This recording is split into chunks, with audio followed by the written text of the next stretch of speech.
I am back once again, part 8, my Sunday grind, down to 3 tournaments. Again, I did not catch exactly when the recorder stopped. I think you guys saw me get knocked out of the 10K. If not, I ended up having 8s run up against Ace King, and I lost. Actually in a 3-away pot, but I don't know what the other guy had. Had a chance to triple up, and didn't. It should have been nice to get right back into it, but I don't know if you guys saw it, and I don't know exactly when it cut out.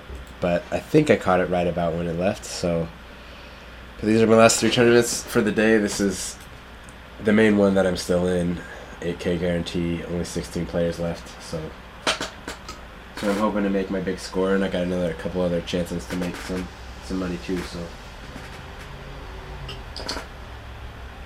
we'll see. Again, like I said at the beginning of all these videos, you don't know what's going on. This is a series of a bunch of videos of me grinding. I can't put videos longer than 14 minutes on YouTube, so, or I guess 15 minutes, but, so I'm just breaking it up into lots of pieces, and, you should probably start with the first one if you want to see what's actually going on. And if you watched all these, thanks for supporting me, and I hope you're enjoying it, and I hope you're getting something out of it, because that's quite a bit of poker to be watching, but I do it mainly because I feel like it helps me think through the game, something I can go look back on and study my play. I think it just makes me play better while I'm talking to myself when I'm playing. Makes me feel kind of stupid sometimes, but I think I play better. You're probably laughing at me saying, oh, he thinks he plays better.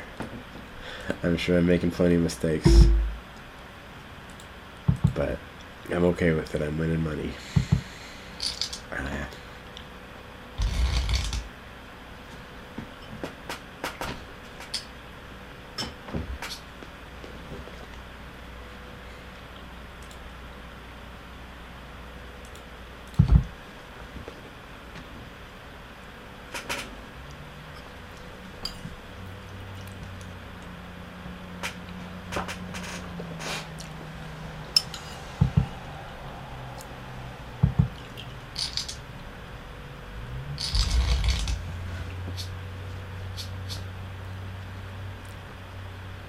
Make this one a little bit bigger for you.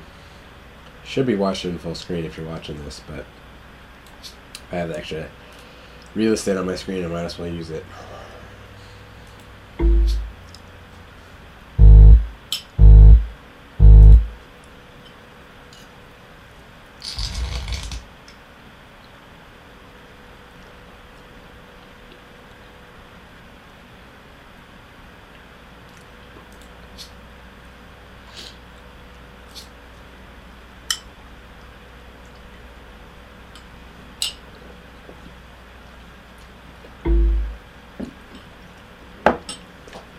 And I really don't like these spots. I feel like I play them really badly.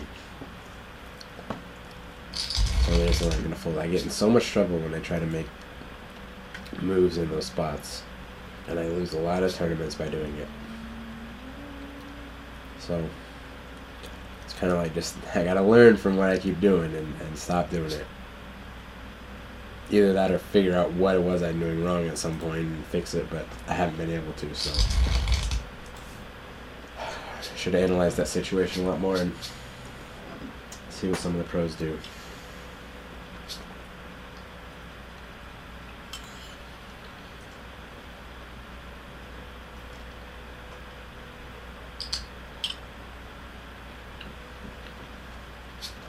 Wow. Been in this situation a couple of times now. Okay, that makes my decision real easy. Kind of want to analyze it for you guys, and probably would have made a regrettable fold here is what I probably would have done. Because there's so many aces that just beat me, and even if I don't have the best hand, I don't have the best hand, Even if I have a good shot to win the hand, I'm still behind, so,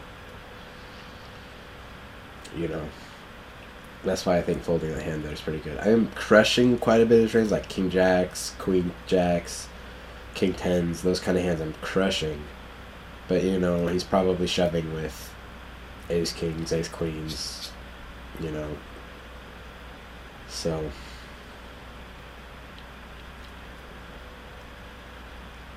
and queens and kings and aces he might not be shoving with, but he probably is. I mean, he only had 22,000, so he's probably not just raising with those hands.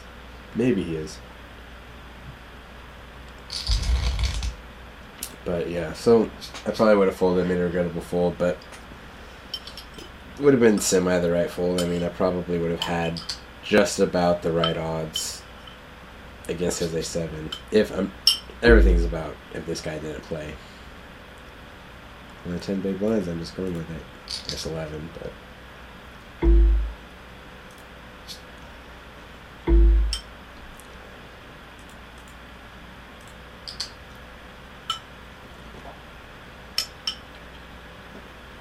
But yeah, I mean, this guy doesn't enter. I'm a, small underdog with some added money in the pot, so probably about even money if I decide to go in there. Problem is, there's 3 stacks, 3 hands behind me that could have me absolutely crushed. So here this guy's got solo chips. I'm going to try to induce a bluff because I'm putting it in anyways. I might as well, he's going to put it in if he has anything. I might as well try to induce a bluff. Now I want to protect my hand a little bit and also make sure a draw has to put in some chips.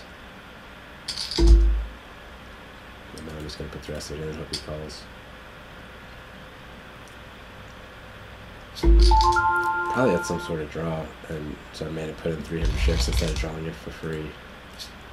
I would think. I don't know what he would call with on the turn and then fold on the river if he has a hand, so. Here, I'm almost certain I have the best hand. I like checking here because if I hit an ace, it's a little bit disguised. Or I flop the wheel. That's a little disguised too, I guess. I used to bet in spots like that a lot. I feel like I've learned better. Let the guy bluff at it.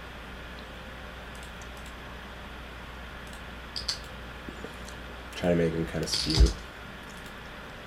Not the greatest card, but I'm not really concerned about it. If he has a house, he has a house. I mean, I can't. I mean, a 6 would have been a much worse card.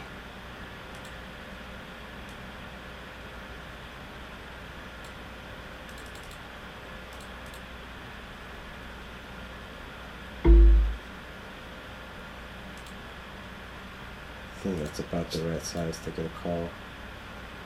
Shove, I feel like, just won't get called quite often enough to make it worth it. Trying to extract value right there. So we hit 10, so we hit the 10, which makes sense. He had a pretty strong hand on the turn.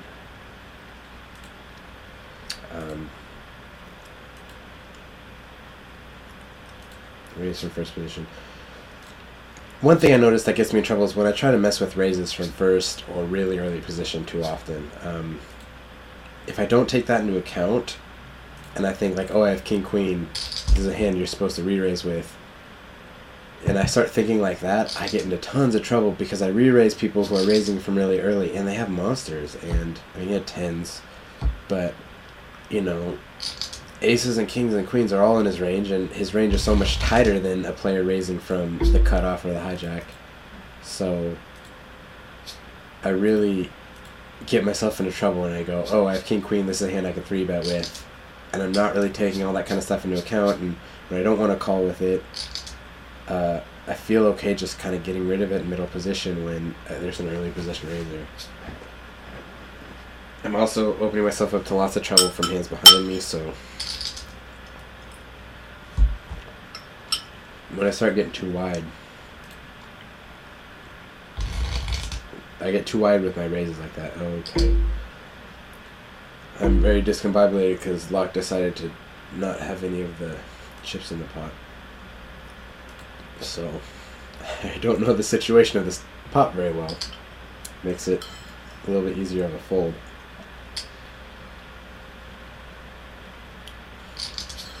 Those are some not that strong hands. I kind of wanted to hit it, get closer to the final table.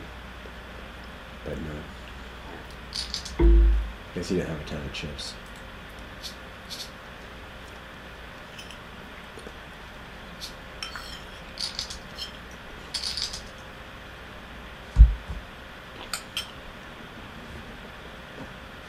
Well, this guy's trying to take out everybody, and he can't take out anybody.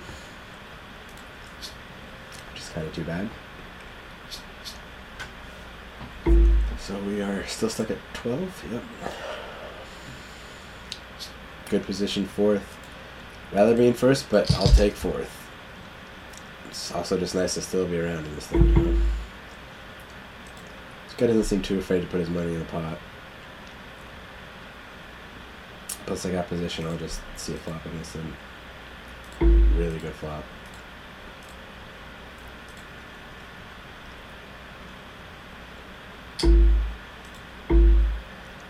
I'm just gonna call. Keep the pot not too big, and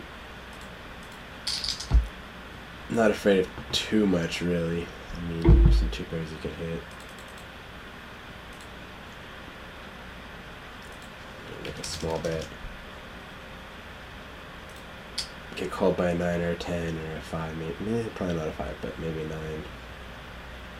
My re-raise here is kind of a scary bet, and I should have been thinking a little bit more about that. Probably just going to have to get out of the pot because, I mean, his range is so wide that he could easily have all sorts of stuff. So a shove there doesn't really look that weak to me. I don't know why he'd be check shoving there with a draw or a bluff. Like a bluff just doesn't really make sense there. Semi bluff doesn't even really make sense there. So, you know, I kind of just got to give him credit if he decides to go over the top of me there. And my hand's strong, but it's definitely not the nuts, so.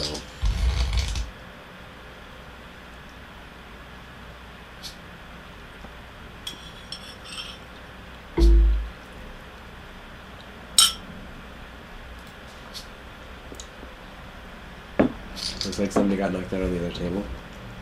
Down to 11. A lot of times at this point I'll actually open up the other table, see what's going on. We'll do that. Usually I only do that if it's like the only tournament I'm in or something along those lines, but I might as well do it. I got an open spot. For that, obviously. So I'm gonna make a little bit smaller of a raise. I feel like I can get away with it, and this is gonna kind of be my standard raise now. No. Oh, turn back. Okay, that was almost a huge fail on my end.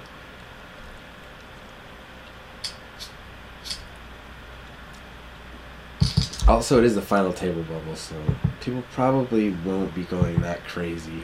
So I can probably give people credit if they go over the top of me, which is nice to know. And I was planning on doing that before I raised. It's also like these stacks, you know, they're interesting stacks, and neither of these guys have been all that aggressive. I mean, this guy I haven't played against with much at all, but this guy's 3-bet 4% of the time. 1 out of 10 chances he's had, or 3 out of 83 chances he's 3-bet. So he doesn't 3-bet very light.